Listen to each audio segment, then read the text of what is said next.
So here you are again. Is there a difference in approach this year to last year? Like it was last, I don't want to put words in your mouth, but last year a little different approach. Like, hey, we made it. And this year you kind of like, well, we're here. We might as well take the next step. Well, it's a different opponent in the sense of, Michigan is very, very good, but USC was number one at the time. So, that was the benefit of the 16th seed last year was we, had arguably a little bit easier draw to get to the Sweet 16, but to that next hurdle we knew we were going to face a pretty formidable opponent, which we're going to on Friday too. But we're definitely going there with the idea that we have an opportunity to win, as does Michigan. I think everyone that's left at this point is good, so we'll be ready to go.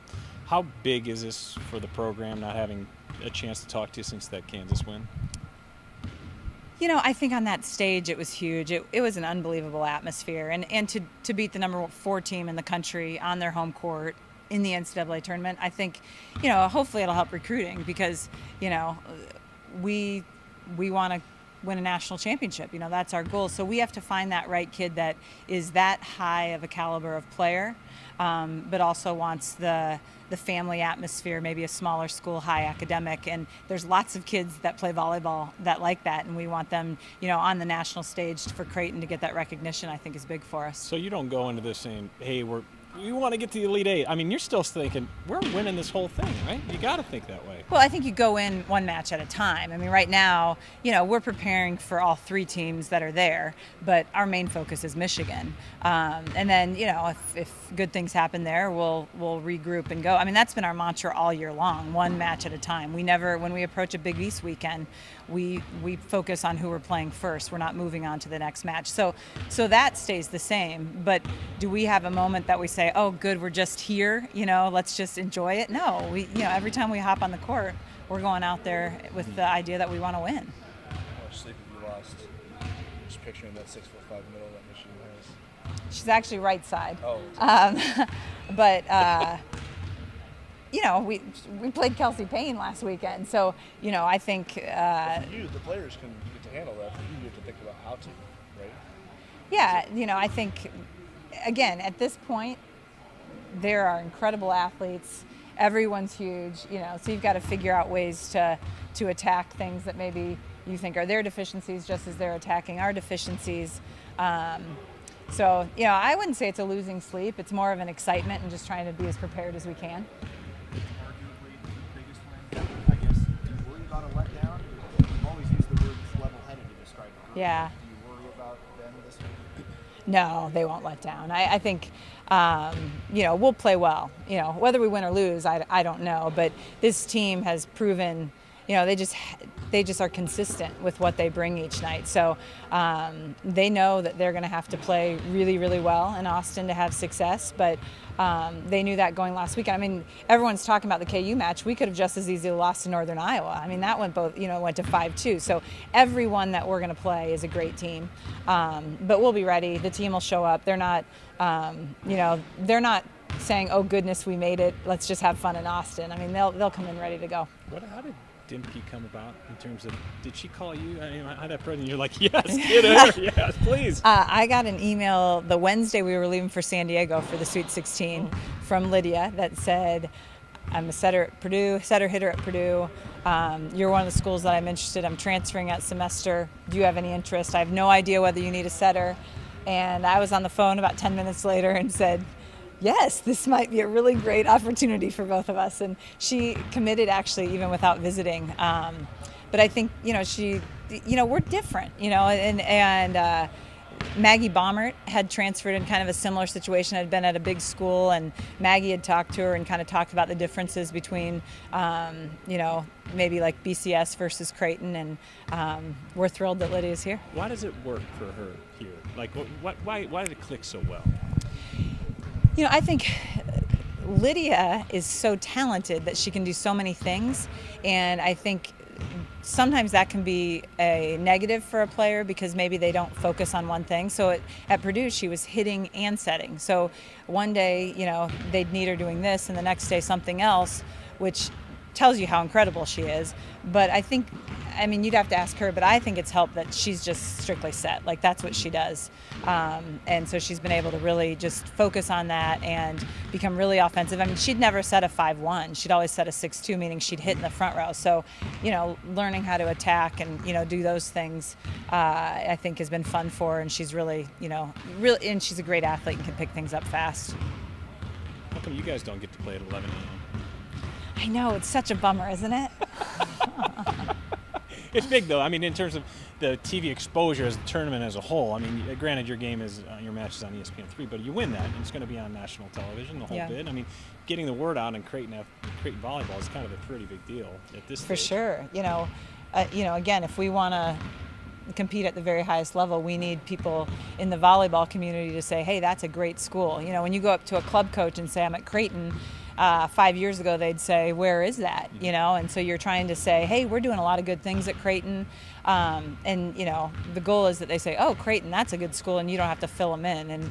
And you know, the more national exposure we can get is great for, you know, our volleyball program and for our athletic department. You know, I think we feed off each other. You know, what men's basketball is doing right now sure helps all of us. You know, so all those things kind of work in harmony, and you know, hopefully we'll continue to put good products out in all of our sports and increase that national exposure. Little birdie told me that Karch Cry give you a little text. Is that are you guys buds, or was that a surprise? Yeah. You and Karch go way back. You know, I had an opportunity to talk to Karch a couple times when the Grand Prix came to Omaha, and then also when they were in town. Maybe it was for the Final Four last year. Jordan Larson and Kayla were in town for that, and so they practiced in our gym. And so he is really, I'm a huge Karch fan, and the way that he builds culture and cares about the athletes as human beings. And I mean, that just really buys into what I believe is a philosophy. And he's a pretty good player. Yeah, not bad. He was all right in his day. In his day. What is this? Now you're going to the Sweet 16. This has got to be like kind of what you came here for, right? I have not stopped smiling since the ball hit the floor on Friday night. Like, it's just, everything is so great right now. All the teachers are so understanding, all the fans are so supportive, and I mean, all season and all preseason, off season, over the summer, like, we work for this moment. So to think that we're so close, it's just, it's surreal. Is it, how big of a deal is it though in the big picture for Creighton Volleyball to get to this stage? I think, I mean, when you make it straight up, there's only 16 teams that are left, and there's like 300 some. So to think that is just, it's actually a really big deal, and I think Creighton has been an up-and-coming program. So to know that they made it last year and that we have a chance to go even farther this year, it's huge for our program and our recruiting in the future. Mm-hmm. Well, what's the key to beating a Michigan team? I think they're really big and like physical. They're a good team. They have a lot of good hitters. I think we're also physical. I think our defense is going to be important, but two of their best players are their middles. So we're really going to have to serve and pass well if we're going to take them down. So, your season with Purdue ended in Austin last year. What do you remember about that environment and how much of the, your new teammates leaned on you as far as what they might get to face down there from that perspective? Yeah, Austin is a cool city, it's a cool campus, and a cool gym, so I think it'll be really fun.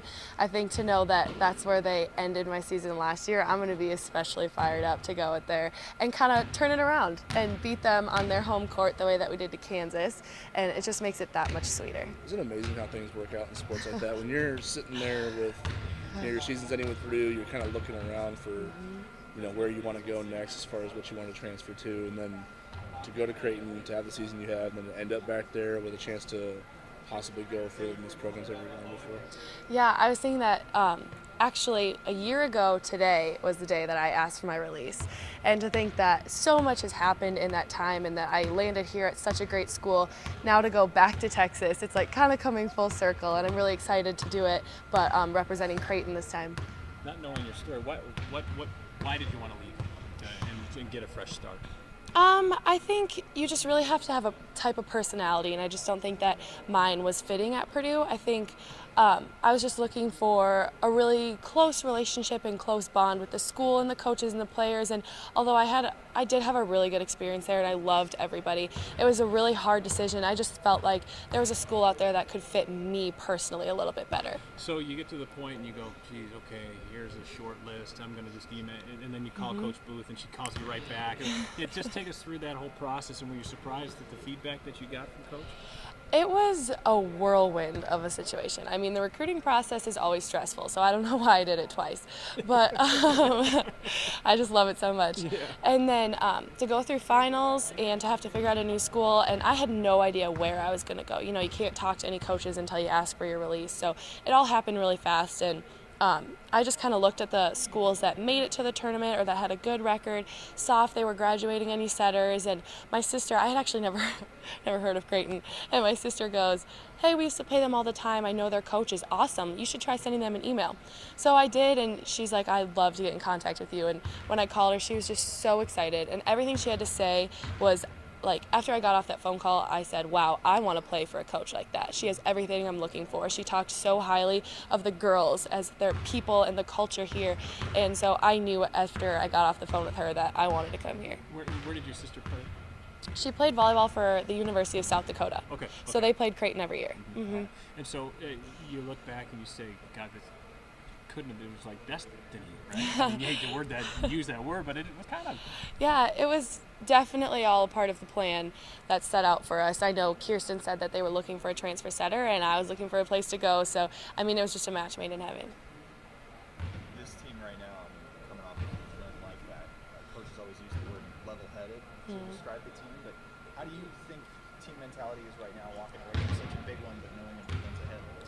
I think a lot of people say that we're the underdogs and it was an upset, and I mean, statistically, yeah, but I think this group has crazy amounts of confidence. I think we're going into Texas and into the match against Michigan thinking that we can beat anyone in the country right now. I mean, we play so well together. We've been really mature all season long, so I think just sticking with that and, like Kirsten said, being level-headed, I think we have a lot of confidence. Whether we should or not, we do. Oh, it's great.